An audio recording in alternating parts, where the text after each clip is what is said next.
Assalamualaikum warahmatullahi wabarakatuh. Kembali lagi di Tas Beku, Komunitas Bedah Buku. Perkenalkan, nama saya Siti Sri Khotimah, saya dari LPM Generasi ke-8. Dan di samping saya ada Aisyah Mainur Widayanti dari D3 Kebidanan LPM Generasi ke-8. Di sini Kak Mesya akan bedah buku. Oke Kak Mesya, boleh dijelaskan sekilas mengenai isi buku yang akan Kakak bedah? Terima kasih Kak Khotim. Di sini saya akan membedah buku yang berjudul Bumi Manusia karya Pramudia Anantatur. Buku ini cukup terkenal, bahkan sangat terkenal, tidak hanya di Indonesia namun juga di mancanegara. Buku ini sudah diterbitkan lebih dari 36 kali cetakan di Indonesia dan sudah diterbitkan dengan 42 bahasa asing. Tidak hanya di Indonesia, buku ini cukup terkenal dan menurut saya buku ini salah satu karya terbaik dari penulis Pramudia Anantatur. Buku ini menceritakan kisah romansa yang dikemas sangat epik, yaitu kisah romansa masa lalu pada abad ke-20 pada masa penjajahan Belanda. Dari kisah seorang pemuda yang lahir di Wonokromo, Surabaya, kemudian pemuda ini adalah seorang pribumi yang mencintai keturunan dari Eropa, dan pada masa itu keturunan Eropa dan pribumi ini masih dianggap memiliki kesenjangan status yang cukup luas dan sangat tidak mungkin untuk bersatu. Namun pada akhirnya mereka bersatu dengan kegigihan dari seorang pemuda tersebut dan juga bantuan dari ibu sang gadis. Namun pada akhirnya mereka akan berpisah. Alasan mereka berpisah karena status tersebut bagi masa itu, pada masa itu status dari pribumi dan Eropa itu tidak bisa disatukan dan memiliki perbedaan yang sangat luas seperti itu. Oke, mari kita simak bedah buku kali ini. Oke, langsung saja. Di sini saya akan membawakan buku yang berjudul Bumi Manusia karya Pramudia Anantatur. Langsung saja ya. Tentang penulis, Pramudia Anantatur lahir pada 1925 di Blora, Jawa Tengah, Indonesia. Hampir separuh hidupnya dihabiskan di dalam penjara. Semesta yang paling purba bagi manusia-manusia yang bermartabat. 3 tahun dalam penjara kolonial, 1 tahun pada Orde Lama, dan 14 tahun pada masa Orde Baru tanpa proses pengadilan. Pada tanggal 12 Desember 1979, Pram mendapatkan surat pembebasan secara hukum tidak bersalah dan tidak terlibat dalam G30 SPKI, tetapi masih dikenakan tahanan rumah, tahanan kota dan juga tahanan negara sampai 1 tahun, dan juga wajib lapor seminggu sekali selama 2 tahun. Penjara tak pernah membuatnya berhenti berkarya. Dari tangannya lahir lebih dari 50 karya yang sudah diterbitkan dan diterjemahkan dalam 42 bahasa asing. Karena kiprahnya dalam gelanggang sastra, Pram berkali-kali meraih penghargaan tingkat nasional dan juga internasional. Bahkan sampai akhir hayatnya dirinya lah satu-satunya penulis yang pernah meraih penghargaan Nobel Sastra. Selanjutnya tentang buku.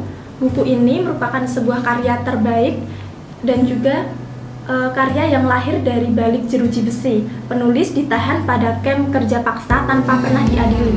Sebelum ditulis, roman ini oleh penulis diceritakan pada teman-temannya di Pulau Buru. Hal ini mengisyaratkan bahwa penulis bukan hanya sekedar menulis dan membuat cerita untuk membungkam imajinasinya saja, namun dengan penguasaan dan pendalaman cerita yang dimaksud, serta ditulis berdasarkan dokumen pergerakan awal abad 20. Buku Bumi Manusia merupakan buku pertama dari tetralogi Buru. Tetralogi yang terdiri dari 4 serial, yakni Bumi Manusia, Anak Semua Bangsa, Jejak Langkah, dan juga Rumah Kaca. Pada 1981, Kejaksaan Agung menarik bacaan ini dari peredaran dengan tuduhan propaganda komunisme. Meski pernah dilarang, buku ini kini sudah diterbitkan oleh 38 penerbit dalam 33 bahasa. Identitas buku, judulnya Bumi Manusia, penulis Pramudia Anantatur, penerbit yaitu Lentera Dipantara, cetakan ke-36 November 2020, isi 551 halaman, ISBN 979 9731232. Ada satu quotes disukai oleh Pram, yaitu seorang terpelajar harus juga berlaku adil, sudah sejak dalam pikiran, apalagi dalam perbuatan. Beberapa tokoh dalam cerita, Mingke, yaitu murid HBS Surabaya berpengetahuan luas, gemar menulis, penyuka teknologi, seorang pribumi yang ingin menghanguskan aturan yang merintah dan yang terperintah. Selanjutnya, ada Analis Melema, yaitu putri Nyai Ontosoroh dan Herman Melema, bersifat manja dan kekanakan, namun tidak membedakan antara pribumi maupun Eropa. Kemudian tokoh lainnya ada Nyai Ontosoroh atau Sanikem, yaitu seorang pribumi yang dijual ayahnya kepada Herman Melema, namun dia berhasil mendidik dirinya sendiri setara dengan Eropa. Ada juga Robert Melema, yaitu kakak analis, Jan Dabers, yaitu teman Mingke, Robert Suroff, yaitu seorang Eropa dan juga teman Mingke. Kemudian ada Jean Marais, yaitu seorang Eropa dan sahabat baik Mingke. Selanjutnya, sekilas tentang isi dari novel ini. Novel ini berlatar pada masa penjajahan Belanda di awal abad ke-20. Diceritakan di Desa Wonokromo, Surabaya, Jawa Timur, terdapat seorang pemuda pribumi yang sangat cerdas dan selalu haus akan pengetahuan serta teknologi. Pemuda yang merupakan anak dari bupati dan memiliki keturunan bangsawan. Pemuda dengan latar keluarga Jawa yang sangat kental kejawiannya, namun pemuda ini memiliki pemikiran terbuka dan dapat menerima perubahan sehingga dirinya belajar di sekolah Eropa yang ada di Surabaya. Pemuda tersebut bernama Mingke. Suatu hari Mingke diajak oleh Robert Suroff ke kediaman keluarga Melema. Sebenarnya ajakan Suroff ini adalah untuk mempermalukan Mingke di depan anak-anak keluarga Melema, yaitu Robert Melema dan Analis Melema. Namun hal tersebut tidak berhasil karena Analis Melema yang merupakan Indo atau keturunan Eropa Jawa lebih mengakui bahwa dirinya adalah pribumi. Hal itu dikarenakan ibunya yakni Nyai Ontosoroh sangat berkarakter dalam pendidikan dirinya dan juga anaknya. Namun kakaknya Robert tetap bersikeras bahwa dirinya adalah seorang Eropa murni. Kemudian, Mingke yang awalnya takut karena dirinya hanyalah seorang pribumi, berani menginjakan kaki di rumah keluarga Melema yang amat sangat terpandang pada masa itu. Namun, kedatangannya justru disambut baik oleh Nyai Ontosoroh, wanita pribumi dengan pendidikan Eropa yang sangat luar biasa. Seiring berjalannya waktu, Analis dan Mingke saling mencintai dan mereka pun menikah. Namun, hal tersebut tidak mereka lalui begitu saja, melainkan harus dengan perjalanan yang amat sangat panjang dan juga melelahkan. Bahkan ketika sudah menikah pun, pada akhirnya mereka berpisah karena perbedaan status antara keturunan pribumi dan juga Eropa.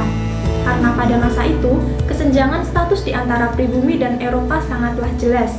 Oleh sebab itu, mereka dianggap tidak pernah menikah dan pernikahan mereka dianggap tidak sah atau tidak pernah terjadi. Hal tersebut diputuskan pada pengadilan Eropa. Kemudian tentang kelebihan buku ini seperti sebuah keajaiban sastra. Ceritanya sangat menarik dan cocok dibaca oleh siapapun yang menyukai sejarah dan juga tertarik pada kisah kuno atau kisah romance kuno yang mempunyai gaya vintage.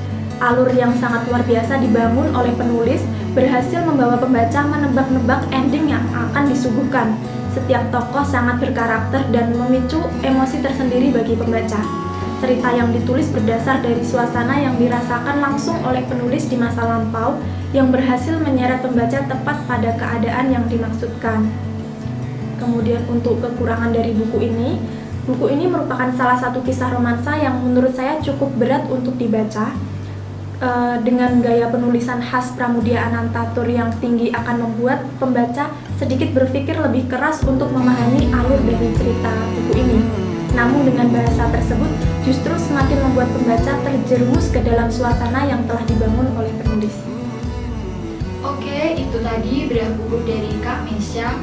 Apabila ada yang ditanyakan, boleh komen. Jangan lupa like, komen, dan subscribe.